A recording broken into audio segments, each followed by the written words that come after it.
कितना रोल है दवाई का या साइकोथेरेपी का, या दोनों कितनी इम्पोर्टेंस रखते हैं ओसीडी में? अगर ओसीडी को पहले ये कि उसकी अच्छी असेसमेंट की जाए। अगर ओसीडी माइल्ड है, यानी कि ओसीडी के 3 दर्जे में रखूं, आसान, मीडियम यानी कि थोड़ा मुश्किल और ज़्यादा मुश्किल, आसान, थोड़ा मुश्किल और ज़्यादा मुश्किल। तो अगर आसान है किसी को ओसीडी तो उसकी तो दवाई की ज़रूरत ही नहीं है। अगर उसको हम खाली बता दें कि ये तुम्हें, वो अपने जज्बात का इजहार आप जैसी अच्छी साइकोलॉजिस्ट के साथ करे तो उसी टाइम वो रिलैक्स हो जाएगा। और उसको हम बता दें कि ओसीडी के लिए तुम थेरेपी करवाओ और ये थेरेपी करते रहो, तो जो कि भी हम आगे बात करेंगे, तो वो ठीक हो जाएगा, उसको दवाई की ज़रूरत ही नहीं है।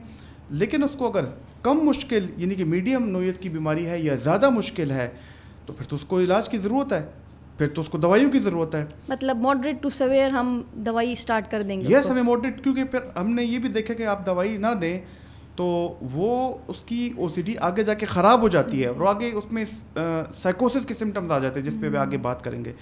ओसीडी की पहले मैं दवाई के बारे में बात करूंगा, फिर हम बहुत ज़रूरी है कि थेरेपी के बारे में बात करें। देखिए, ओसीडी की बीमारी में जैसा मैंने बताया कि आपके सेरोटोनिन के जो रूट्स हैं दिमाग में, ऑर्बिटोफ्रंटल पाथवे में, गायरस में, वो कमज़ोर पड़ जाते हैं। तो हमने क्या करना है, हमने तो सेरोटोनिन वाली दवाई देनी है। तो कौन सी दवाई देनी है इसमें? हमने SSRI, इधर से एक आवाज़ आई SSRI, हाँ, तो SSRI देनी है। लेकिन पुराने ज़माने में हम ट्राइसाइक्लिक एंटी डिप्रेशन भी देते थे, एमिट्रिप्टाइलिन, क्लोम्फेनिल, बड़ी ज़बरदस्त, बहुत ज़बरदस्त दवाई है, वो देते थे।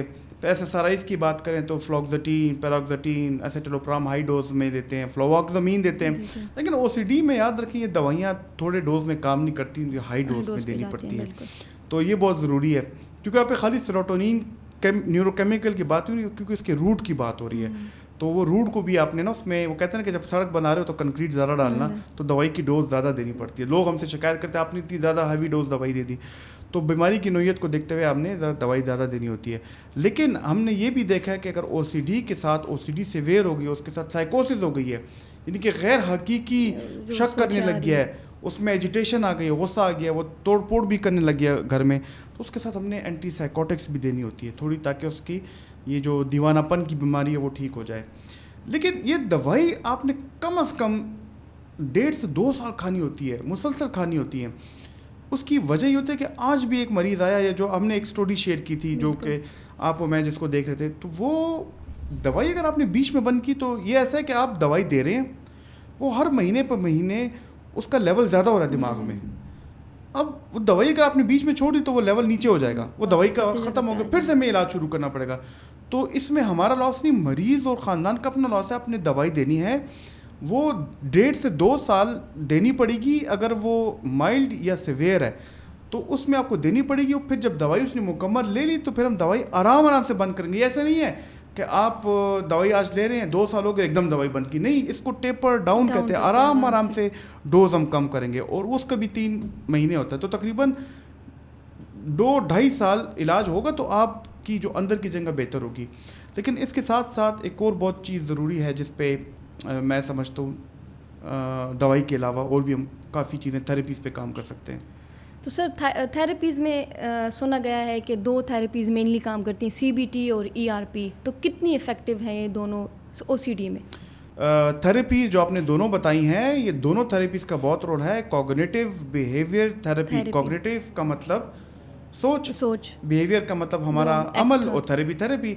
तो कॉग्निटिव बिहेवियर थेरेपी में हम ऐसी सोचों को आइडेंटिफाई करते हैं मरीज़ के साथ समझ के, कि जो कि उसकी अनरियलिस्टिक थॉट्स हो। फॉर एग्जांपल, जैसे मैंने आपको कहा कि जब उसको थॉट आती है, सोच आती है बार बार कि मैंने ये दरवाज़ा बार बार चेक करना है, मैंने हाथ बार बार धोना है, तो ये उसकी गैर हकीकी सोच है। उसको हमने पहचानना होता है, फिर उसको हमने चैलेंज करना होता है, और मरीज़ को बताना होता है कि जब आपको ये सोच आए तो आपने क्या अमल करना है। पहले उनको पहचानिए, उनको लिखें, फिर उसको कैसे हमने चैलेंज करना है, उस पर हमने क्या बिहेवियर करना है। लेकिन इतना आसान अमल नहीं होता, इसमें वीकली एक सेशन होता है 45 मिनट का, और ये आपने कम से कम 8 से 10 सेशन करने होते हैं।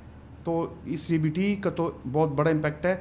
लेकिन अगर आपको आसान वो है, अगर आपका आसान OCD है, माइल्ड है, तो आपको तो ये CBT कवर हो जाएगी। अब ERP की बात करते हैं, एक्सपोजर एंड रिस्पॉन्स थेरेपी। बिल्कुल। इसमें हमने ये भी देखा कि हम मरीज़ों को, फॉर एग्जांपल, वो उनको जिस चीज़ से ऑब्सेशन आती हैं, हमने ये भी देखा है कि फॉर एग्जांपल उनको चेकिंग रिचुअल आती है, वो बार बार एक चीज़ को चेक करते हैं, तो उनको बिठा के उनको पहले बताते हैं, इसको कहते हैं सेंसिटाइजेशन या डिसेंसिटाइजेशन, उनको बताते हैं कि आप अपने आप को ये आपको वाहम है, आपको बार बार चेकिंग करते हैं, बार बार जाके लॉक खोलते हैं, चाबी खोलते हैं, बंद करते हैं, तो उनको हम जब ये समझा देते हैं कि आपने ये करना है, इसको आइडेंटिफाई करना है, इसको ऐसे चैलेंज करना है, फिर उनको हम अमल भी करवाते हैं कि आप जाएं, उसको लॉक को खोलें, बार बार वो करें। जब उनको फिर सोच आती तो फिर थेरेपिस्ट मिलकर उनको बताता है कि नहीं अभी आपने चैलेंज करें, अभी आपने ये करना है, बैठें, डीप ब्रीदिंग साथ में करें, अपने आप को रिलैक्स करें।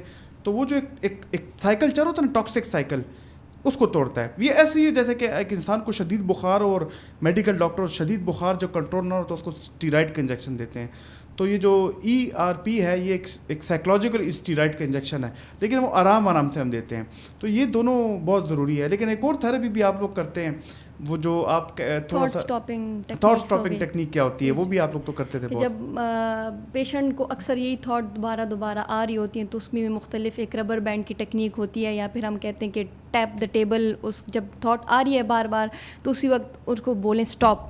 तो वो जब उनका वो पेन होता है, हाथ पे पेन होता है और उनको पता चलता है, या फिर रबर बैंड से उनको जो रिस्ट पे पेन होता है तो वो उनको मैसेज देता है कि ये थॉट्स हमने कंट्रोल करनी है। देखिए ना, वही ना सोच आ रही है, जब वो बार बार मुझे सोच आ रही है कि ये काम तो अभी मैंने किया, फिर मैं क्यों करूँ? तो अगर वो दिमाग कहता है फिर करो, वरना तुम्हें एंग्जाइटी होगी, घबराहट होगी, बेचैनी होगी, तो आप फ़ौरन एक रबर बैंड होता ज़ोर से इसको खींचे, आपको पेन होगा तो इधर आपका दिमाग डिस्ट्रैक्ट होगा। हमने सब काम अपने दिमाग को डिस्ट्रैक्ट करने के लिए करना है, और ये जो है माइल्ड OCD में बहुत कारआमद है। दोस्तों, अगर आपको ये वाली वीडियो पसंद आई है तो इस वीडियो का मुकम्मल पॉडकास्ट हमारे YouTube चैनल पे मौजूद है, उसका लिंक हमारे डिस्क्रिप्शन में ज़रूर मौजूद होगा। चलिए वहाँ पे मिलते हैं।